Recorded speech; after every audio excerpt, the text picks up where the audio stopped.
எதுக்கு இப்படி குடிச்சிட்டு வந்து இங்க கலாட்டா பண்ணிட்டு இருக்கீங்க? மரியாதையா போயிடுங்க. இந்துமா, என்ன பேசுற நீ? நான் நான் உன் நிம்மதியை கெடுக்கிறேனா? அப்படிலாம் சொல்லக்கூடாது.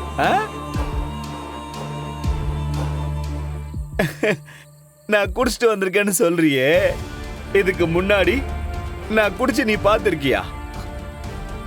இந்து, எனக்கு இந்த பழக்கமே இல்லைன்னு உனக்கு தெரியுமா இல்லையா?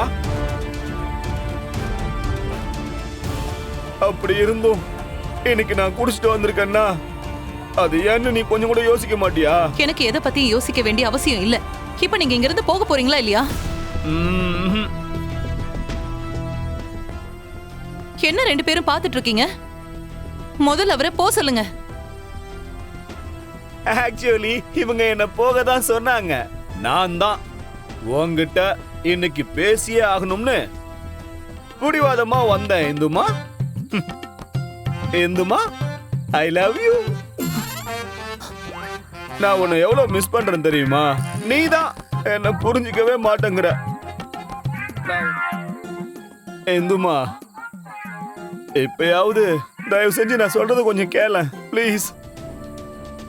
ஏன் நீ இப்படி திரும்ப திரும்ப கெஞ்ச வைக்கிற? இதுக்கப்புறம் நீங்க சொல்லி நான் அதை கேட்க வேண்டியது இல்ல.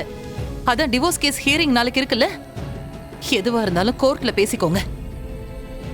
இப்ப எனக்கு உங்க கூட பேசுறதுக்கு விருப்பம் இல்ல. கிளம்புங்க.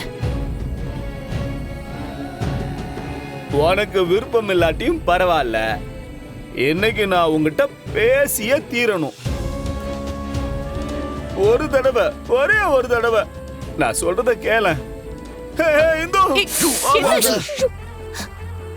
என்ன பண்றீங்க நீங்க? எந்திரிங்க முதல்ல. போகாத. நின்னுட்டியா? ரொம்ப தேங்க்ஸ். இந்துமா, நான் உன்னை எவ்வளவு லவ் பண்றேன் தெரியுமா? உனக்கு இன்னொரு உண்மையை சொல்லட்டா? நான் இன்னைக்கு உயிரோட இருக்கிறதுக்கு காரணமே நீதான். மறுபடியும் உன் கூட சேர்ந்து வாழணுங்கிற எண்ணத்துல தான் நான் இன்னும் உயிரோடவே இருக்கிறேன்.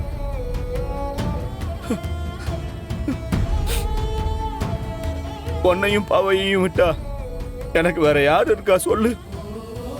நான் யாருக்காக உயிர் வாழணும்? இந்து, நான் உன்னை எமோஷனல் பிளாக்மெயில் பண்ணணும்னு சத்தியமா நினைக்கல. நான் சொல்றது சத்தியமான உண்மை. டிவோர்ஸ் நோட்டீஸ் அனுப்பிச்சது நான் தான். அப்படி செஞ்சிருக்க கூடாதுதான். ஆனா அப்படி நான் ஏன் செஞ்சேன் தெரியுமா? கேள. ஒருவேளை அப்பயாவது நீ மனசு மாற மாட்டியானுதான் ஒரு எண்ணத்துல அப்படி செஞ்சுட்டேன். ஆனா நான் பண்ணது எவ்வளவு பெரிய முட்டாள்தனம்னு சத்தியமா எனக்கு தெரியல. சிவாவும் ஐலியும் சொன்னதுக்கு அப்புறம் தான் எனக்கு புரிஞ்சுது. இது மட்டும் இல்ல, மோனிகாவை நான் கல்யாணம் பண்ணிக்க போறதா சொன்னதும் இதே காரணத்துக்காக தான் தெரியுமா?